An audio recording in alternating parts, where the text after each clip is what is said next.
अस्सलाम वालेकुम। तकरार ड्रामे जी नेक्स्ट एपिसोड जी दोस्तों तव्हांखे कहाणी ॿुधाईंदा हलूं त नेक्स्ट एपिसोड में छा थींदो।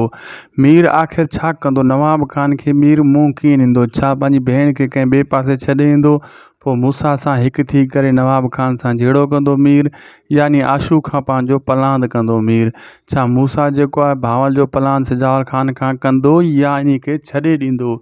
नेक्स्ट एपिसोड में सिजावल खान ऐं मूसा जो छा आमणो सामणो थियण वारो आहे, इन में छा थींदो, सचाई जी ख़बर सिजावल खान खे पवंदी या न पवंदी। सॼी कहाणी तव्हांखे ॿुधायूं था इन नंढड़े वीडियो में। पहिरियां इन खे पूरो ॾिसो, थी सघे तो दासी टीवी यूट्यूब चैनल खे ज़रूरु सब्सक्राइब कजो। अगर फेसबुक पेज ते ॾिसी रहिया हो त इन खे फॉलो लाइक शेयर ज़रूरु कंदा।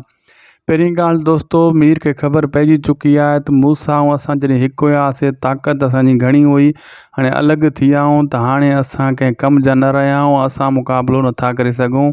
मीर सां जेको हाशू हशर करे हो, मां तव्हांखे पोइ किसे ॿुधायो त मीर सां वरी तादी कंदो, लेकिन हाणे जेको आहे नवाब खान सिर्फ़ु उनखे वार्निंग ॾेई छॾियो आहे आर्ज़ी तौरु। हाणे नवाब खान मूसा जे कढलाए छॾींदो आशू खे, ऐं आशू मूसा सां बि वैल कंदो, लेकिन मूसा सुखो वठ कोन ॾींदो नी आशू खे। लेकिन मीर पंहिंजी भेण खे ओॾे छॾींदो जिथे हुनजी माउ पहिरियों वियल आहे।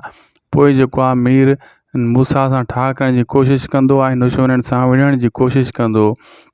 मूसा ॾिठो न मीर खे जॾहिं बदियूं खयूं वञे पियो आशू, त मूसा कुझु न चयो, सिर्फ़ु मीर सां ॻाल्हाए हलियो वियो छॾाईं बिना। इन जे करे त हुनजो ठाह न आहे थियल पाण में, ऐं इन जे करे छॾे ॾिनई त मीर खे थोरो सबक़ु मिले भली। उहो भावल खान ॾे वियो, ॾिठो तव्हां, हाणे सिजावल खान जे लाइ बि मुसीबत कंदो पैदा मूसा अॻिते हली करे। फ़िलहालु हू भावल सिधो थिए, पोइ सिजावल सां तादी कंदो। हाली जेको आहे भावल खे जेको आहे जॾहिं ठीकु थी ईंदो, बाद में सिजावल सां वॾो मुक़ाबिलो कंदो मूसा, ऐं इन खे टफ टाइम ॾींदो।